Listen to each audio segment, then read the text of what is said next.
As always on a Monday morning, there is a lot to pull apart from the weekend's action, and round 5 threw up a big injury, some big questions, and now we're starting to get to that point of the season where we've got enough of a body of work for it to all make sense. This is Moments That Mattered. I'm Jack Heverin and Derek Rucker, alongside me as always. Monday style, D-Ruck. Yeah, down here in Melbourne, and man, so much happened this round. It was a great round with, like you said, a lot of big news, most importantly, that Bryce Cotton injury. Let's start there. It's the biggest story of the round. It's probably the biggest story of the season so far, no doubt about it. He's the competition's best player, and we only saw him for 2 minutes and 29 seconds on Saturday.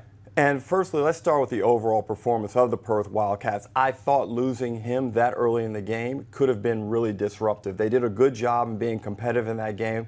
Realistically, if some things had gone right at certain stretches during that game for them, they would have had a chance to win. But now, if he is to miss any extended period of time with the Wildcats off to a slow 2-4 start, there's danger signs. However, we've seen John really resurrect them and resuscitate them over the past couple of seasons. Somehow he finds the way, but Bryce was healthy. I was going to say, Bryce was playing when he did that. That's the big difference. So, you know, I've always maintained that Keanu Pinder is one of the most important players on that team, but Bryce Cotton, obviously, you cannot expect an elite level of success without the best player. It was even noticeable with the way they shot the ball. So they shot it at 28% on Saturday night. Bryce is sort of shooting up around the 40s to start the season, nearly 50% to start the season. So they lack that three-point punch. And then Keanu Pinder's the other one here, Ruck. You mentioned, and you have said it a lot, that he's their most important player.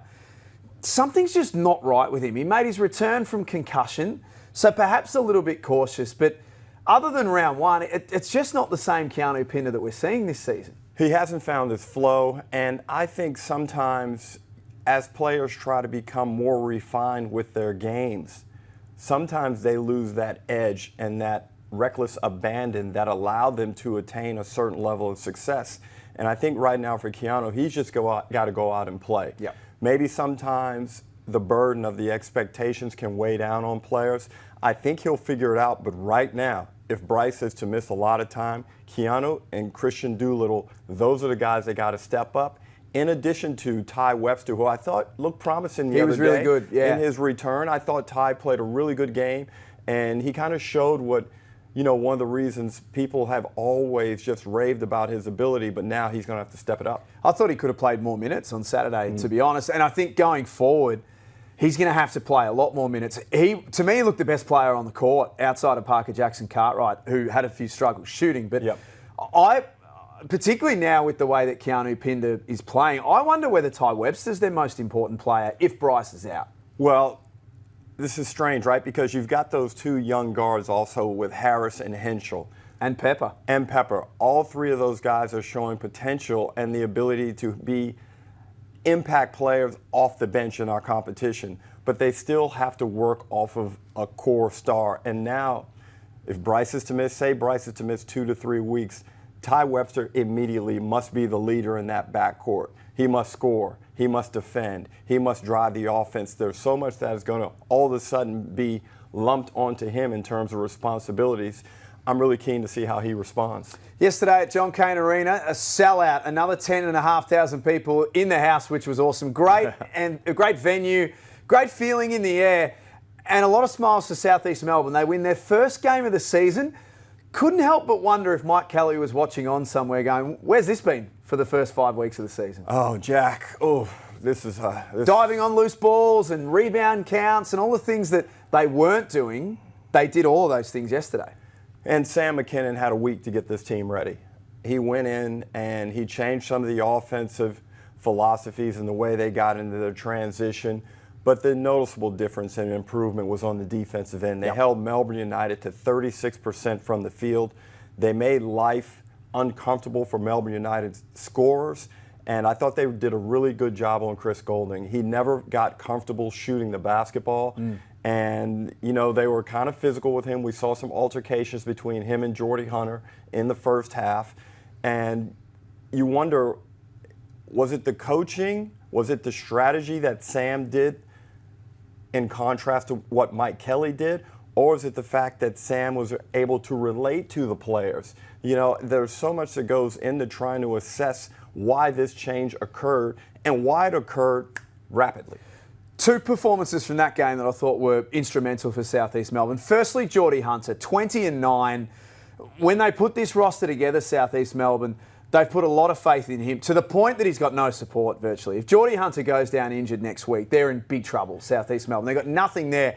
He took on Rob Lowe and Marcus Lee and destroyed both of them. And they did a really good job of getting him into on-ball situations. Geordie Hunter is one of the best rollers and divers to the basket in our competition, and he looked athletic again yesterday. Sometimes when you lose your confidence, it can impact how you play. And Geordie was really good around the rim yesterday. He is such a positive and good-spirited basketball player that you need to make sure that he gets a lot of touches and the right touches because it benefits your team tremendously. Then it opens up so much on the perimeter. And I thought also that Nathan Sobey did an outstanding job of playing within the structure of the offense. He still didn't shoot it great, but he didn't shoot it bad. Most of his shots were good shots, and he hit that one huge corner three that really lifted the team. And look, I guess now the next topic we got to get onto is the transition to the new coach. Yes. And how that's going to play out. Because it was evident if you were in that building, the energy and the vibe around the Southeast Melbourne Phoenix was significantly improved, and they looked like a proper basketball team again. As we record this morning, and it's first thing Monday morning, Josh King is expected to be announced as coach of Southeast Melbourne as early as this afternoon. Olgun Ulich, who's the best reporter in the game, had the story after the match yesterday, within minutes, in fact, of the game finishing yesterday. So there was a bit of a strange feeling as word started to filter around that it was great Southeast Melbourne won, and then bang, new coach is coming in.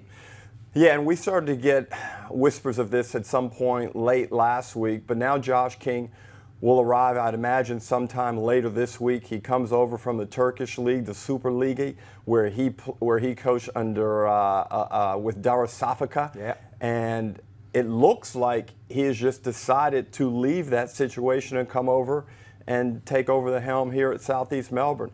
And look, he does have some challenges apart from just coming to a new league and trying to understand Australian culture and the way the NBL is played. But he's lucky that he has Sam McKinnon there who can help guide him.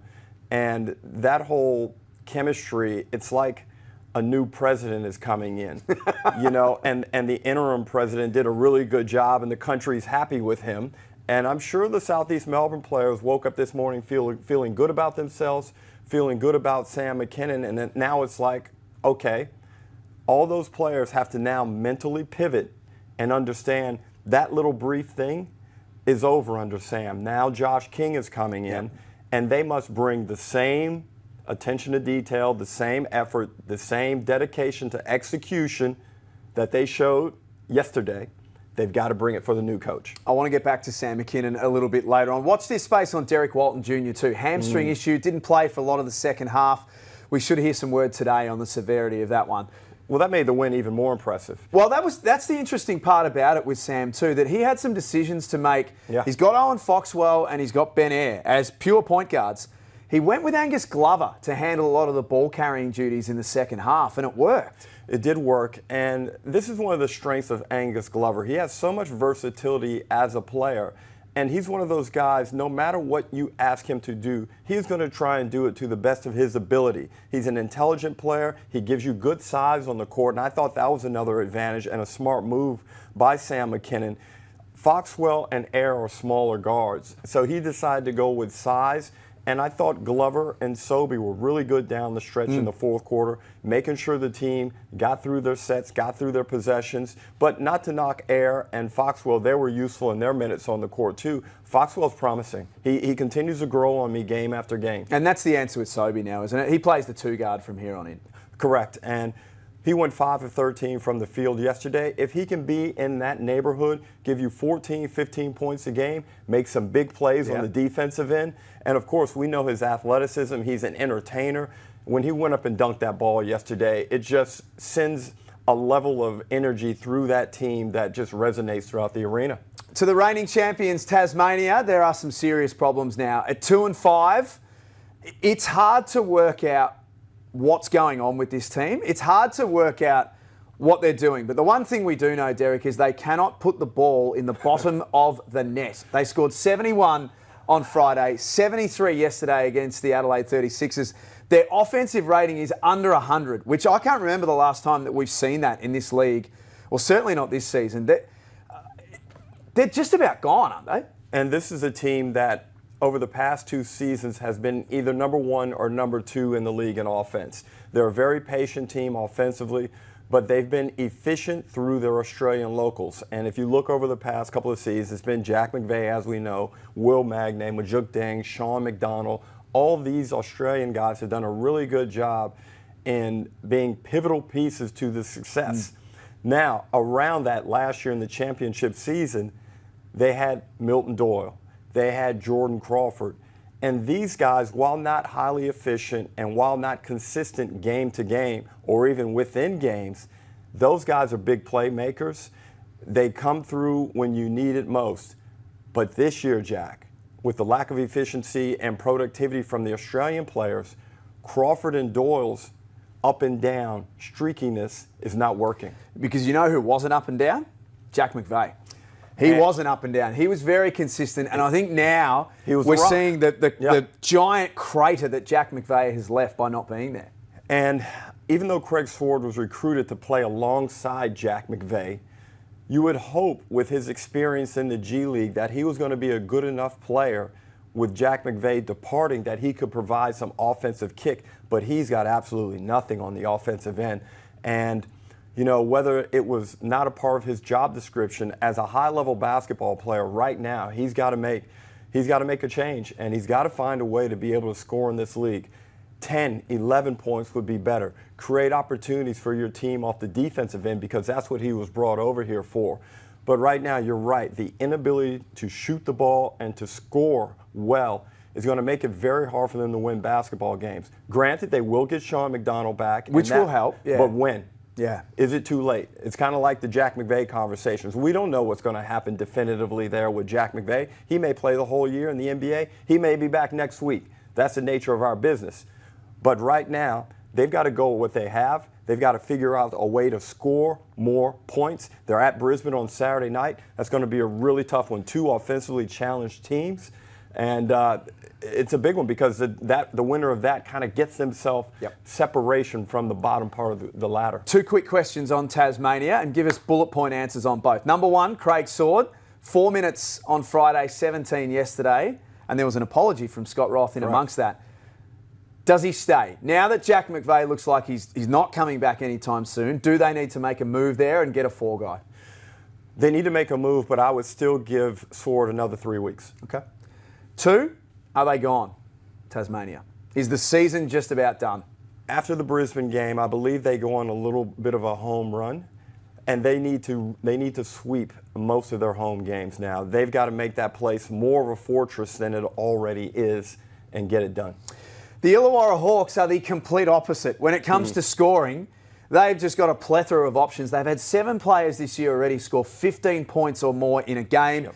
They spread the scoring around on what was a bit of a scrappy affair in Cairns on Saturday night. Their offensive rating is 126, Derek. The next best is 116 in the Adelaide 36ers. They're playing off the charts right now, and I admired the performance they put on the other night in Cairns. They looked disjointed. Cairns had done a good job of controlling tempo, making things difficult.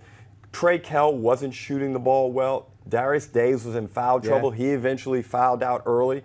They just didn't have any rhythm. But, Jack, when the 4th quarter came, they rallied. They got themselves some rhythm. Tyler Harvey came up big. It kind of started at the end of the first half where he hit that big 3 ball. And in the end, they wound up scoring a really good number of points. I believe they wound up putting 87 on the board. And it was an impressive win. It's a type of win where at some point in the game when you were down, you could have decided this is too hard. We're not going to do what's required to win. They didn't do that. They stuck with it. Justin Tatum rode that team hard. He coached them hard. And he kept rotating players through until he found a mix that worked. They ended up winning the bench points tally by a long way, 42-24, because he's got so many options at his disposal. He does, and sometimes it's good fortune that you call a guy's name and he goes out there and produces. But I think he has a really good feel for his team. William Hickey continues to make contributions. Jack, this is a really dangerous team, and I like the fact that they seem to be able to play a number of different styles of basketball in winning games. But their default is to get up and down and score, and I think if they're doing that at near to 90% of their capacity, there are very few teams that can go with them. See, I asked you a fortnight ago whether they're the best team in it, and you said yes, but you just wanted a little bit more time to have a look. 2 weeks on, are they now clearly the best team in it right now? Well, I think it's either Illawarra or Sydney, and I think right now, because Tatum has had a year under his belt with this team, he has a little bit better of an idea on how the rotations work, the substitutions. I think him trying to bring all the pieces together is a lot easier than what Brian Gorge is going through in Sydney with a new group. Just on Cairns before we leave that game, still no Taron Armstrong, a couple of weeks away, and Tanner Groves is probably at least 3 weeks away with a calf. Rob Edwards had 17 points on Saturday night and played okay, but is he now experiencing what a lot of imports have been through, that you almost get the first month as a bit of a honeymoon period? You can do your thing and no one's really gone to work on you as yet, but now, and it certainly looked this way on Saturday night, that Illawarra knew exactly what they needed to take away from Rob Edwards. They did, and they have the capability to throw a lot of perimeter defenders at Edwards and just make life really tough. They can throw a smaller guy, they can throw a longer guy at him, and I thought a lot of credit went to the Hawks. Now, Edwards' situation, his plight has been dictated by the injury to Taron Armstrong. And early in the season, he was playing without Armstrong, then he played a couple of games with Armstrong, and now Armstrong is out. So I'm sure, firstly, if I was Adam Ford, I'd be getting my 2 point guards together in the video room and saying, this is where you guys need to improve. Kyle Adam, I need you to get us into offense more. I need you not to look for your shot as much. Shots will be created for you, but be patient. Let's get the ball popping. Duffelmeyer, I need you to defend really well. Play good basketball. Generate energy. Take your opportunities. Attack closeouts. And then I think it will fall naturally into place for Edwards. I don't think it's a direct conversation between Ford and Edwards. I think he reaches Edwards by going through his point guards. Makes a lot of sense, that one. Sydney and Tasmania on Friday night. Well, if you haven't watched the game, there's probably no need to go back and watch it. If we're being totally honest, it wasn't the most aesthetically pleasing game of all time, but to the tune of what we're just talking about with Tasmania, to go to My State Bank Arena and win, it's sort of almost by any means necessary, isn't it, for the Sydney Kings? Yeah, well, that game being down in Launceston, we know it's a place where... Yes, it was in Launceston. No, but we know it's a place where Tasmania haven't played well. Yeah. They haven't played well, and I was texting my basketball friends during that game. I thought Tassie had them. I thought Sydney were really cooked. And again, like Illawarra, I give the Sydney Kings a lot of credit for sticking with it. There was a point there in that game, again, where they could have decided this is too much. I think Tassie have our measure tonight, but they didn't give up. Quat Noy came in and was the spark plug. This guy's incredible how he can do this. He's a really good player. Yep. But then he'll be... The thing about Quat Noy is when you don't need him, he can be average. But when you need him most, he's excellent. And we saw him do this a couple of years ago in the championship series in Game 2 in New Zealand. We've seen him just do it on a regular basis where he senses the team needs his injection. And last week he was really poor against Cairns, couldn't hit a shot. And then this game, when they need him most, he comes out, knocks down the 3 ball, and was pretty much the catalyst for that victory. He got everyone else going, and you can never underrate his value. Just a quick one on Sydney. We could probably do a whole show on this, to be honest. Yeah. But the rotations, it's been discussed a lot with Brian Gorgian and the amount of quality that he's got at his disposal. But is there going to have to come a point pretty soon where he tightens that rotation? I think so, and obviously he's learning. As I mentioned before, he's trying to figure out who can do what. There's been a lot of discussion about the starting lineup and Kelly LePepe. Should Cam Oliver come in for LePepe and move him to the bench? I'm still undecided on that one. I think sit tight on that one and work more on some of the perimeter rotational pieces like a Jalen Galloway, Malawach. How do all of those guys work into the rotation? I don't think LePepe has done anything to lose his starting spot. So you don't want to kill a young guy's confidence like that by moving him to the bench and him looking back at you like, what have I done? So I would probably sit tight with my guys up front and then kind of work out that guard rotation. I've also probably got to make a choice between Sean Bruce and Isaiah Liafa. I think one of those guys has probably got to get most of the minutes coming off the bench, but that might be a game-to-game thing where it's different. Liafa's an interesting one. It just hasn't been his season so far. Thumbs up, thumbs down to finish off the show. Let's start with the good stuff. What'd you like from the weekend? Thumbs up. I'm going to give it, in a losing environment, I'm going to give it to Melbourne United. Okay. Jack, the game day experience at Melbourne United is tremendous. And I don't know, I go to a lot of live sporting events, but when you go there, you feel like you're a part of something big time. And they probably come the closest to creating that NBA game night experience as anyone in the competition. They've got a great balance with the music. They've got dancers. They've got celebrities. Yep. It's a lot of fun. I saw you sitting with a few of them yesterday. You were there just as a spectator and sitting in the box with all the celebrities. But we rarely get the opportunity to take the game in like that. And it is a tremendous experience. Victorians, if you can get down to John Cain Arena, preferably for Melbourne United, but I'm sure Southeast Melbourne are going to get stronger as it goes along. But it is an experience well worth taking in. Yeah, I know my two daughters just beg me every week to go to games now, whether it's Melbourne or Southeast Melbourne, because we're based here in Victoria. They love it. So full credit to the teams. And you don't have to play every song from start to finish and have it blisteringly loud through the game. There is a way to make it all work. Correct. My thumbs up is to Sam McKinnon. Oh. Now, this is one game, so it is the smallest of sample size, but I thought he coached really well yesterday. The Glover move that we spoke about was outstanding.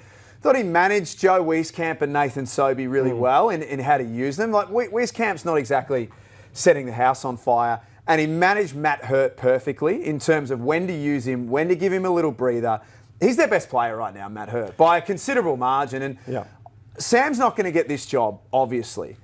But I think whatever the next job in the NBL is, I think Sam McKinnon is as good a candidate as anyone we've got available. He came in at Brisbane in the most dysfunctional situation that you're probably ever going to see in this league. I thought he did really well yesterday. He's going to get a chance this weekend to coach these games as well.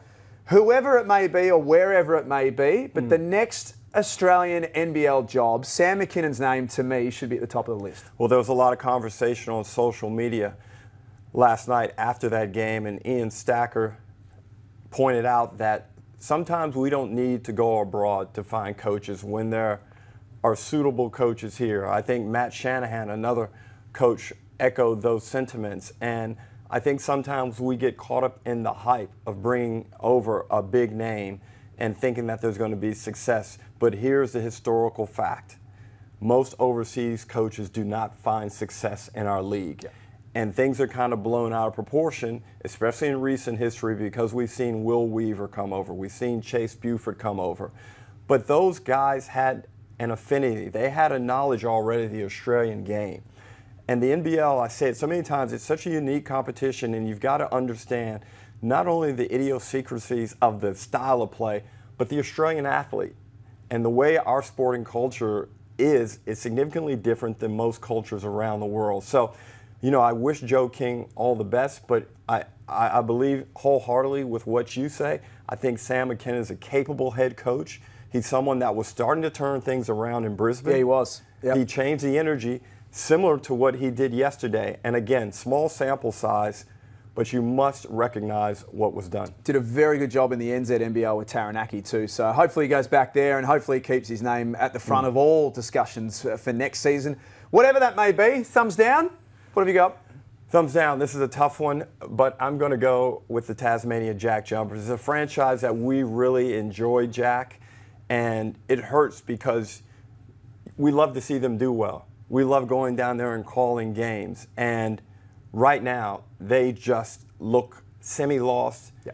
It looks like that Jackie culture is getting challenged, and as a group, as a coaching staff and as an organization, they've got to find a way to rally together right now, because I know they got off to slow starts the past couple of years. That's been documented. But this isn't that. Doesn't feel the same, does it? Doesn't feel the same. And I mentioned before they're going up to Brisbane, and I see that as a must-win situation. They've got to get that game because some of those teams in the ladder, when it gets later in the season and we're going through tiebreaker situations, you don't want to be on the bad end of those tiebreakers. And time is starting to run out for Tasmania. My thumbs down. You might just see a little ship just sailing past there. It's a 7'6" ship. Its name's Taco Fall. The ship has sailed New Zealand. Look, they explored the option of bringing Taco in. Right. He's been injured. He wasn't there on the weekend. It's done to me. It's done. They had the chance to make a change and take Freddie Gillespie out of that team. They even toyed around with taking Matt Mooney out and bringing Taco in at some stage. But Mooney stays, and I think Gillespie's starting to work it out. He's a really good last-line defender. Yes, he's struggling offensively, but I think he'll get there. I think it's now a distraction, to be honest. Jack, I don't mind New Zealand's team.